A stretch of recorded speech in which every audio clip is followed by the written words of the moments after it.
Hey, what's going on, guys? Your boy Ghost, and today we're reading the TWAB after the entire game broke down and died at the launch of Ash and Iron. And I'm reading this quickly so I can get back to Borderlands 4. So let's get into it. Power and progression, buffs and fixes.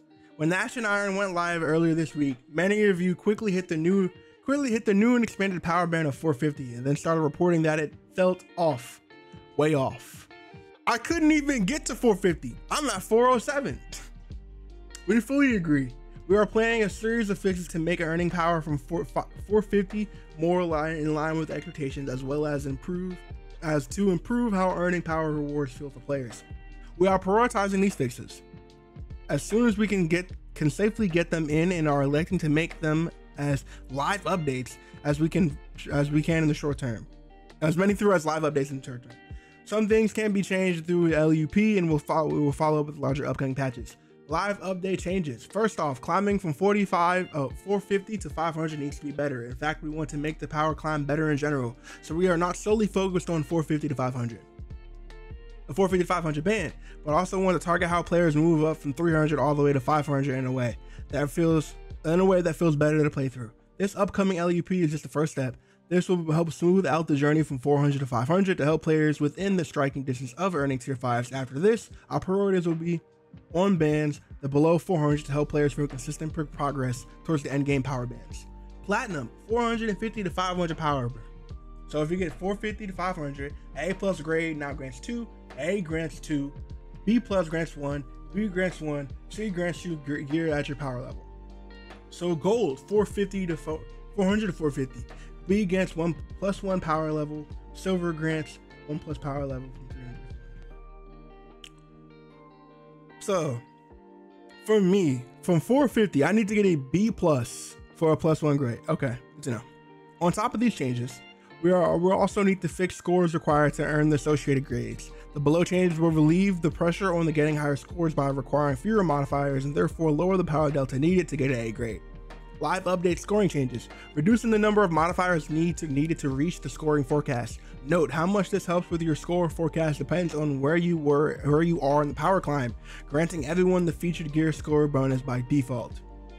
We will post on our D2 accounts when it's live. We're targeting to ship this by the end of this week, but may need to delay it depending on the validation efforts. As I mentioned, this live update is the first step, and it will not get us to the place we want to be yet, but they should be good and a good way to kick off in the right direction. Yeah, man, because you had to be minus 60 to get a +1 power boost. It was not worth it. Moving forward some more. Patch 9.1.0.1 for Tuesday, September 16th. As we shared in last week's tweet, we've already had some changes in flight for update 9.1.0.1 next Tuesday to help us reach the goals of improving the power climb in the portal. First, we are making changes to prime engrams. All power bands, players will have a chance for a prime engram to drop per portal activity completion reward. From 450 to 500, power increased up to 3 power. So from 450 to 500, prime engrams will be +3 power. It was 2. Okay, that's good. Next, we're increasing the number of drops for many activities of Fireteam mobs. Here's a full breakdown on which activities are getting an additional activity completion reward, which have a chance to drop as a prime. So Battlegrounds Conduit, you get 2 rewards. Delve 2, Oracle 2, Luminality 3, Savithu Inspire 2, Devil's Lair 2, Glassway 2, Fallen Saber 2, Insight Tournaments 2, Inverted Spire 3, Hypernet 2, Onslaught, Midtown 4, Widow's Core Onslaught 5, Coil 4, All Expeditions 2, Contest of Elders 4. All right, I'm liking it. Come on, I need you to speak, bro. You just saying words now. I need to see some action. Next, we have heard some timers and recently added portal activities that are too low. We are increasing 2 of these very soon. Increasing the bonus timers for Avalon and Prestige exotic missions to 35 minutes for Avalon, 20 for Prestige. Thank God. I heard Prestige was like 15 minutes. Additional changes coming in Ash and Iron. Finally, we've been hearing feedback that reclaimed rewards feel undertuned. We're looking into this along with the reports about other timers that may need adjusted. As planned for our live updates goes into effect and the additional improvements go live next week, we will continue to monitor the feedback and make adjustments. Now back to our regularly scheduled programming. All right, man. Let's talk about this real quick. Bungie, I'm glad you're doing this, but we need time for a dialogue. Like it's time for a dialogue. How did this happen? How did this happen? At this point, y'all should go ahead and extend the event a couple of days too. How did this happen? How did all of this get through? Who was testing this? Sturm and Drang is completely destroying the game right now. Half the updates that you said was gonna go through didn't go through. Shotgun handing, throwing knife is still a thing. What happened?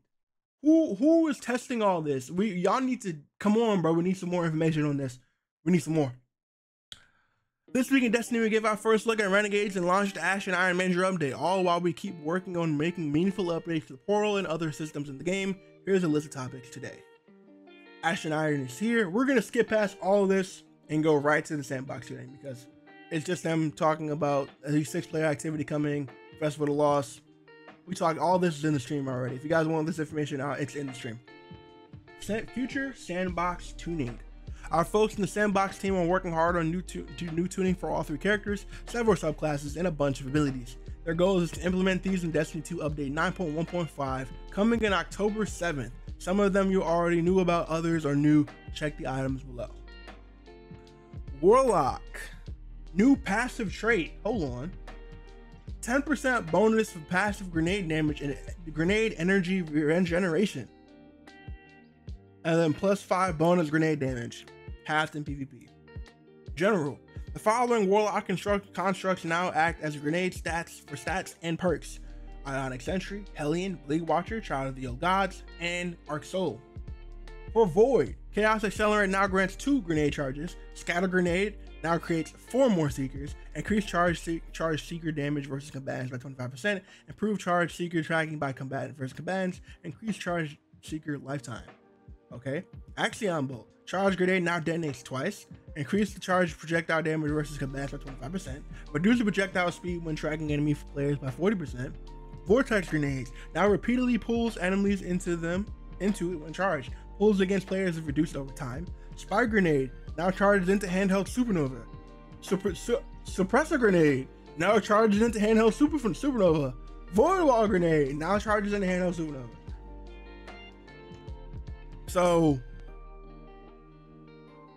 I know, cause I was gonna say, I guess you could just use the one with the lowest timer, but it doesn't matter because it's all with the lowest timer. I think all the grenade times are the same. Stasis, Glacial Harvest. Stasis Shard creation no longer has a cooldown in PvE. That's nice. Titan, Hollow of the Storm now grants 2 melee charges. Changed Stasis crystal spawn pattern to added 4 more crystals. Now slows enemies instead of freezing them. It's trash now. Increase fragment slots from 2 to 3. Reduce the long slide cooldown from, oh, this is for Cryochlasm, by the way. So this is the extra long slide. So you get 3 fragment slots. Reduce the cooldown from 4 seconds to 2 seconds. Tectonic Harvest. Stasis Shards creation. There's no longer have a cooldown in PvE. Excuse me. Void. Unbreakable. Reduce grenade energy drain speed when holding a shield. Reducing the forward movement slowdown when holding a shield. When the shield is hit by an attack. Increase fragment slots from 2 to 3. Blast now detonates enemies. Oh, disorients enemies for a short time. It's still trash. Bastion no longer increases cooldown in PvE. Titans got more nothing burgers. Great. Ooh, I don't. Why would I want a slide melee that doesn't freeze? Why? Why would I waste my melee for a slow? It don't even freeze. Why? Why would I want that? Maybe I'm missing something here, but why would I want that at all? Anyway, new passive trait, increased movement speed bonus. This is how now equivalent to the old tier 10 mobility. Increased hunter default sprint speed from 8.8 meters to 8.6 meters so they move faster. Hunters are now have a 10% bonus to weapon equip speed. Okay. General, marksman dodge now picks up nearby ammo on activation. Now reloads all weapons on activation. Strand, suspending slam. No longer increases cooldown duration after use. Suspending enemies with suspending slam now gives over mail. Okay, duration scales in the number of enemies suspended. Threat inspector, increased fragment slots from 2 to 3. Okay. Notice that they specifically said strands. I'm assuming this does not affect prismatic. Thank God. Solar, on your mark, reduce the stack. Rescale the stack count to maximum of 10 stacks. Precision hits give 1 stack. Precision final blows give 2 stacks. Final blows on 10 stacks cure the player. Precision final blows at 10 stacks no longer give radiant. Stacks of on your mark now give weapon stats. Matches 50 weapon stats at 10 stacks. Still grants all previous reload benefits. Golden Gun, Deadshot. Refunds ammo on Golden Gun final blows instead of ignitions. Now extends super duration on final blows. Energy emissions with final blows. Gains reduced in PvE. During our live stream for Renegades and Ashen Iron this week, we mentioned a few other buffs and changes we're exploring. We're still working through that space, and when we have more details, we'll communicate before we go live. I feel like once again, Titans are getting the short end of the stick. No one uses Howl of the Storm. No one uses Unbreakable. No one uses Tectonic Harvest. And I'm trying not to sound biased here, but it's kind of hard because at least Howl of the Storm used to freeze people. Now we're just gonna make extra ice. I mean, I guess it'll be good with Rhyme Stealer. That's cool. You get extra frost armor stacks. But why would I want more ice crystals and it doesn't freeze them? It only slows them. Why would I want that? What? Oh my goodness, bro. And then Unbreakable. The problem with Unbreakable is not that the thing isn't bad. It's not that Unbreakable is bad. It's that there's no reason for you to use them. There's no reason for you to use Unbreakable. Anyway, new Trials of Osiris weapons to earn. Trials of Osiris is changing a bit now that Ashen Iron major update is live. After several weeks of where all weapons were available in Trials pool, are going back to our featured weekly rewards. This week, the featured weapon will be Ever-Burning Blitz, a totally new kinetic rapid-fire auto rifle, along with a reprised Burden of Guilt, still stasis, and adaptive fusion rifle. There are two weapons that have been entered. There are the two weapons that have entered the Trials loot pool, along with Ashen Iron. If you're looking to get them, be warned the map this week will be Rusted Lands. Be careful around corners. Don't push that nasty corridor unless you are certain. And keep an eye on for sniper rifles since they are getting more ammo after our latest Sandbox update. Make Saint proud. Iron Banner is back next week. After our short hiatus, Iron Banner will be back for the first time in the new year of the prophecy during the week of September 16th. Lord Saladin will be back in the tower with a renewed PvP event to honor the old heroes and train the recently raised ones. In this iteration, Iron Banner is a one-week event with its own event home. That means it has a rewards shop, exclusive rewards pass with an emblem, a shader, a weapon, and more to earn, as well as a renewed title to unlock and guild. Play Iron Banner to earn experience that progress your reward pass to complete challenges.